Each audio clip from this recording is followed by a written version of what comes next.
ঢাকার লালমাটিয়ায় অবস্থিত এভারোজ ইন্টারন্যাশনাল স্কুলের হলরুমে শিক্ষক ও অভিভাবকদের সভা চলাকালে গত মঙ্গলবার মুফতি কাজী ইব্রাহিমের উপর এভাবে আক্রমণাত্মক হয়ে ওঠেন খান আখতারুজ্জামান। ঘটনার একদিন পর ১৫ জানুয়ারি বিষয়টি নিয়ে এভারোজ ইন্টারন্যাশনাল স্কুলের অডিটোরিয়ামে সংবাদ সম্মেলন করেন মুফতি কাজী ইব্রাহিম। আমার এই স্কুলকে অজুহাত বানিয়ে, স্কুলকে সাইনবোর্ড বানিয়ে ঘটানো হয়েছে। এটা ষড়যন্ত্রকারীদের অনেক পুরনো কৌশল। সাইনবোর্ড একটা থাকে কিন্তু ভেতরে অন্য কিছু। মঙ্গলবার বিকেল ৩টে বাজে আমরা এখানে এভারোজ স্কুলের শিক্ষক শিক্ষিকা সকলকে নিয়ে আমরা একটা মিটিং করছিলাম। হঠাৎ জনাব খান মোহাম্মদ আখতারুজ্জামান, তিনি আনুমানিক ৫০ জনের মতো তার অনুসারী এবং বিভিন্ন ধরনের মানুষজনকে নিয়ে তিনি আমাকে অ্যাটাক করলেন। মুফতি কাজী ইব্রাহিম বলেন, পুলিশ ও সাঙ্গপাঙ্গ নিয়ে তার উপর অতর্কিত হামলা চালানো হয়। গতকাল থানায় গেলাম একটু জিডি করব, কর্মকর্তা শুধু আমাকে ঘুরাচ্ছেন। আমি বললাম, ভাই আমি তো এসেছি একটু জিডির জন্য। ওনারা দলিল দস্তাবেজ নিয়ে ওনারা অন্য গল্প করলেন। ৪ থেকে ৫টা ঘন্টা অপেক্ষা করেও একটু জিডির সৌভাগ্য আমার হলো না। জাতির কাছে আমার জিজ্ঞাসা, থানাগুলো তাহলে কিসের জন্য? খান মোহাম্মদ আখতারুজ্জামান অনেকগুলো মামলার আসামি, তিনি আগেও পরে। তিনি পুলিশ প্রোটেকশন নিয়ে কিভাবে আসলেন এখানে? জানা যায়, কাজী ইব্রাহিমের সাথে ওই স্কুলের মালিকানা নিয়ে দীর্ঘদিনের বিরোধ ছিল আখতারুজ্জামানের। ওই স্কুলের ব্যবস্থাপনা পরিচালক আনিসুর রহমান সোহাগ বাংলা এডিশনকে বলেন, ৫ আগস্ট ২০২৪ সালে আওয়ামী সরকারের পতনের পর মুফতি কাজী ইব্রাহিম পার্টনারশিপ ফিরিয়ে দেওয়ার দাবি করলে খান আখতারুজ্জামান ক্ষিপ্ত হয়ে মুফতি ইব্রাহিম ও আনিসুর রহমান সোহাগের বিরুদ্ধে বিভিন্ন ষড়যন্ত্রে লিপ্ত হয়। মিটিং চলাকালীন সময় যখন মুফতি কাজী ইব্রাহিম স্টেজে ছিল, তখনই আখতারুজ্জামান সাহেব ওনার লোকজন নিয়ে ওখানে ঢুকে পড়ে। ঢুকে যেটা উনি বলেছেন ওরকম করেই ওনার উপরে মানে এই অতর্কিত হামলাটা করার চেষ্টা করেছেন।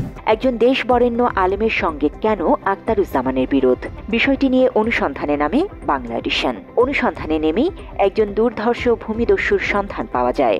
অনলাইন আখতার ওরফে আখতারুজ্জামানের বিরুদ্ধে অভিযোগ, সাবেক র্যাবের মহাপরিচালক এবং ঢাকা মেট্রোপলিটন পুলিশের পুলিশ কমিশনার বেনজির আহমেদ, সাবেক স্বরাষ্ট্রমন্ত্রী আসাদুজ্জামান খান কামাল সহ রাজনৈতিক ক্ষমতাসীন ও প্রশাসনের আমলাদের হয়ে রাজধানীর বিভিন্ন এলাকায় জমি দখল করতেন অনলাইন আখতার।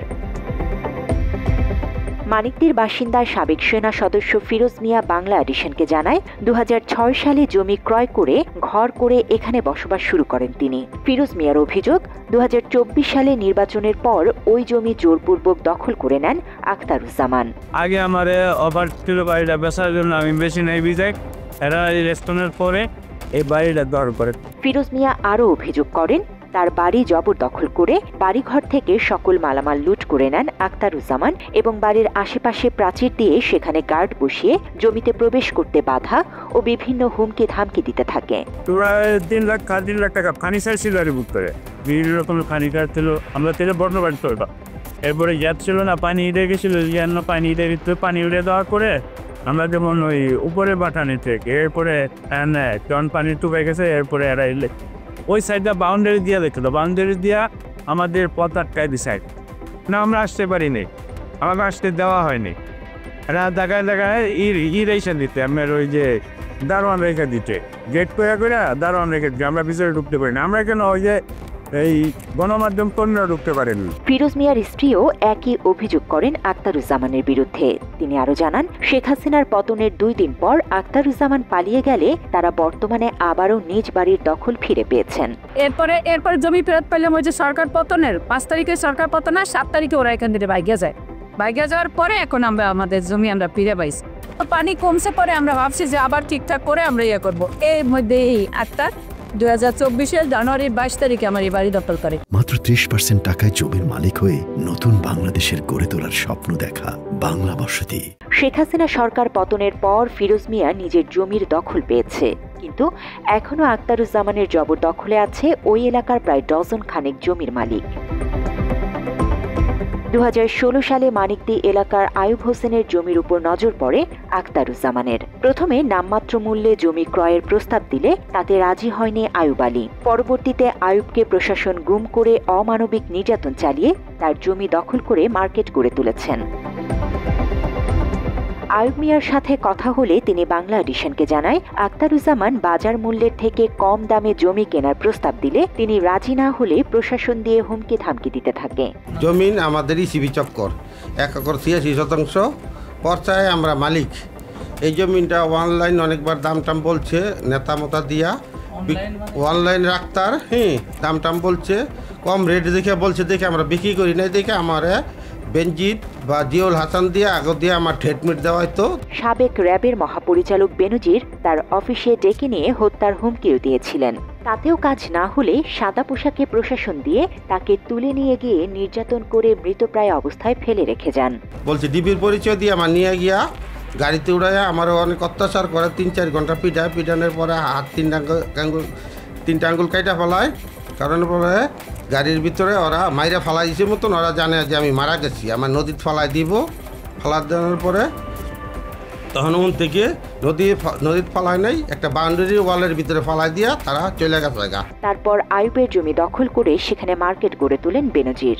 এখনো পর্যন্ত তার জমি জবরদখলে আছে বলে তিনি জানান। জোরপূর্বক দল করে রাখছে। বেনজিতের জিওল হাসানের স্বরাষ্ট্রমন্ত্রী হুমকি কথা বলতো, তারা আমার রিংও দিচ্ছে, হুমকিও দিচ্ছে অনেক।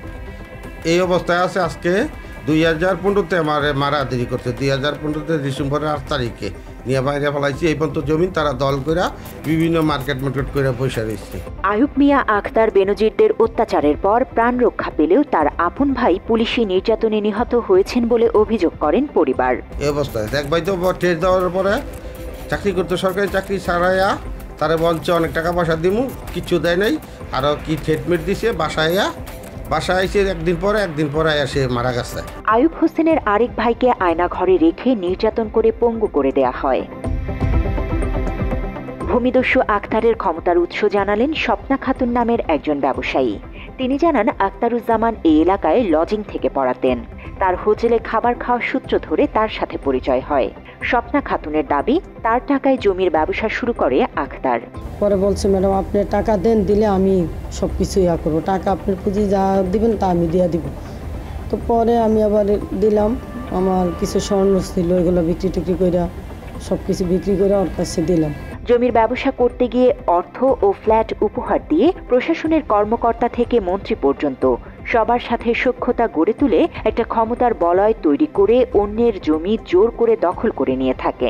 খালি আমি না, একদিকটা নিরীহ মানুষ অনেক ওর ভয়ে। তাইলে দেখেন এসএসএফের মজিব, জিয়াউল হাসান, তারপরে হয়েছে হারুন, এগুলা থাকলে কি আমরা আগে জ্বালাইছে বেনজির, তাহলে এতগুলা লোক থাকলে আমরা কি যে চলে গেছে, এটাই তো বুঝেন। তাইলে স্বপ্না খাতুন ব্যবসার লাভ বা আসল টাকা ফেরত চাইলে তখন স্বপ্নাকেও নানাভাবে হামলা করতে থাকে আখতারুজ্জামান।